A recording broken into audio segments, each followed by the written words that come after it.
क्या प्रताप सिंह भारतीय जनता पार्टी में जा रहे हैं? क्या प्रताप सिंह ने कोई मानस बनाया है?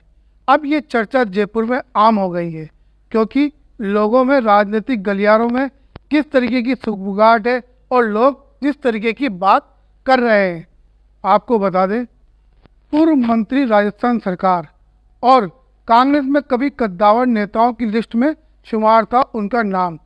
फिलहाल कांग्रेस में उनके पास अभी कोई जिम्मेदारी नहीं है। विधानसभा चुनाव हारने के बाद लोकसभा चुनाव भी प्रताप सिंह हार गए हैं। इसके बाद उनके घर पर जिस तरीके से कार्यकर्ताओं का आना जाना था, अब वो नहीं रहा है और कार्यकर्ताओं की वजह से दरबार में भी लोग आना बंद हो गए हैं। लोगों में चर्चा है कि प्रताप सिंह खाचरियावास को क्या क्या नहीं दिया।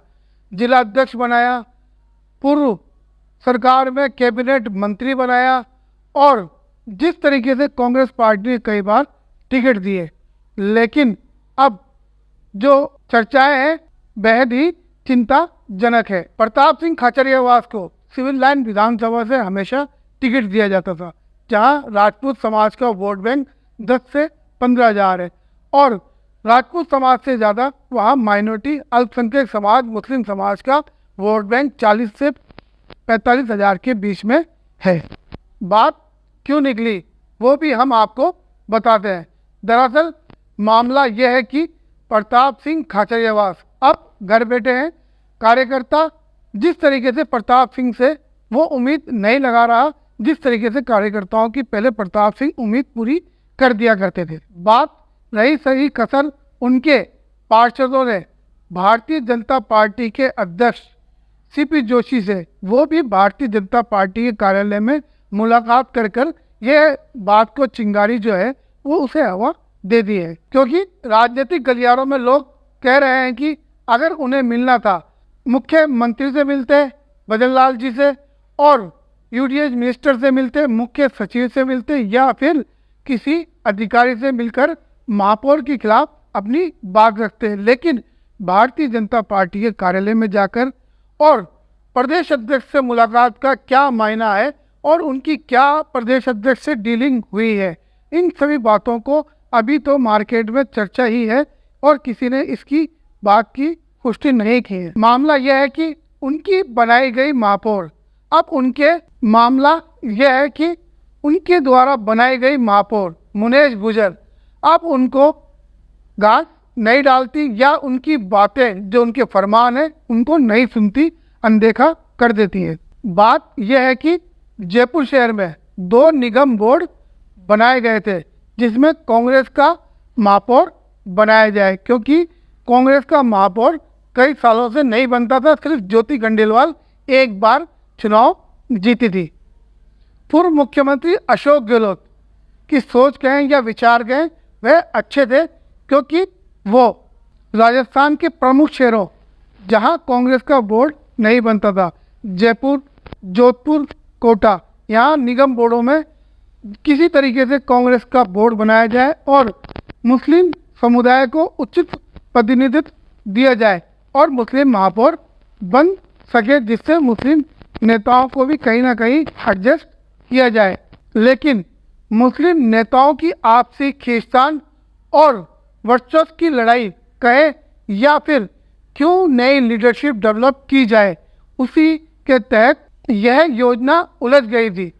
कोटा में मंजू मेहरा और राजीव अग्रवाल, वहीं जोधपुर में कुंती देवड़ा पूर्व मंत्री देवड़ा जी की पुत्री है और उन्हें, और वही बात की जाएगी तो जयपुर में 31 मुस्लिम पार्षद जिनमें 9 निर्दलीय पार्षद शामिल थे, उसके बावजूद भी मुस्लिम महापौर नहीं बनाया गया और इसमें प्रताप सिंह खाचरियावास ने बाजी मारते हुए अपनी खासम खास पार्षद मुनेश गुजर को महापौर बनवा दिया था, क्योंकि मुस्लिम नेताओं के जूं तक नहीं रेंगी थी।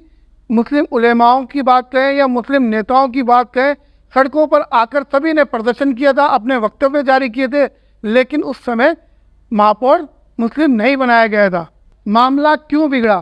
प्रताप सिंह खाचरियावास और उनके सामने उन्हीं की पार्षद मुनेश गुजर आमने सामने कई बार हो गई थी और उन्हीं के पार्षद, एक जो चहीते पार्षद भी कहें या प्रताप सिंह द्वितीय कह सकते हैं, जिसे मनोज मुदगल का इंटरफेयर बहुत ज़्यादा बढ़ गया था और जिस वजह से भी महापौर और प्रताप सिंह में आपसी खींचतान हुई थी।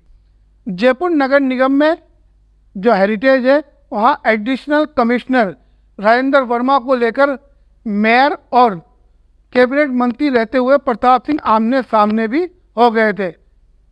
बयानों का सिलसिला भी रहा, आरोप प्रत्यारोप का भी दौर चला और जहां मेयर आईएएस वर्मा को निलंबित करने की मांग कर रही थी तो प्रताप सिंह खाचरियावास उन्हें बचा रहे थे और उनका पक्ष ले रहे थे। मेयर और पार्षदों ने धरने प्रदर्शन भी किए और बात गोविंद सिंह डोटासरा और रंधावा जो मौजूदा प्रदेश के प्रभारी थे उन तक भी पहुंचा, लेकिन उन्होंने भी बात को वहीं ढक दिया और आगे इस मामले को बढ़ने नहीं देने की सूझबूझ से इसे रोक दिया। लेकिन वहीं कांग्रेस पर दबाव था, पार्षदों का एक दल प्रताप सिंह के खिलाफ होकर मुनेश गुजर के साथ खड़ा था, तो वहीं अमीन कागजी, रफीक खान प्रताप सिंह के साथ खड़े नजर आए थे। वहीं अब उप महापौर का मुद्दा भी चलाया गया, महापौर मुस्लिम बनाने का। महापौर जो नेता मुस्लिम नेता थे उन्हें एक आश्वासन दिया गया कि मुस्लिम महापौर बनाया जाए और ये मुहिम चलाई गई, लेकिन ये मुहिम बीच में कामयाब नहीं हुई और मुनेश गुजर बार बार स्टे लेकर आ गई। अब यही उप महापौर की चाक मनोज मुदगल की ये कहीं ना कहीं भारतीय जनता पार्टी के कार्यालय में लेके गई है। तो लोगों को लगता है कि मनोज मुदगल के साथ जो सिविल लाइन विधानसभा के सभी पार्षद हैं वो भारतीय जनता पार्टी के कार्यालय में गए हैं, तो कोई ना कोई प्रताप सिंह की ही रजामंदी होगी, क्योंकि ऐसे पार्षद कहीं जा नहीं सकते। और मनोज मुदगल जो प्रताप सिंह के खासम खास खिलाते हैं और प्रताप सिंह की भूमिका में ही अब उनकी भूमिका रहती आई है, तो मनोज मुदगल का एक वर्चस्व अलग से है। तो कहीं ना कहीं लोगों में ये गलियारों में राजनीतिक बातें चल रही है कि प्रताप सिंह के जो टीम के लोग अगर भारतीय जनता पार्टी की तरफ रुख करते हैं और बोर्ड को गिराते हैं महापौर को रोकने के लिए, तो कहीं ना कहीं वो भारतीय जनता पार्टी की सदस्यता भी लेंगे, क्योंकि कांग्रेस के जो जिलाध्यक्ष है आर तिवारी, उन्होंने एक नोटिस जारी किया है और सभी पार्षदों को कारण बताओ कि किस वजह से वो भारतीय जनता पार्टी के कार्यालय में गए थे।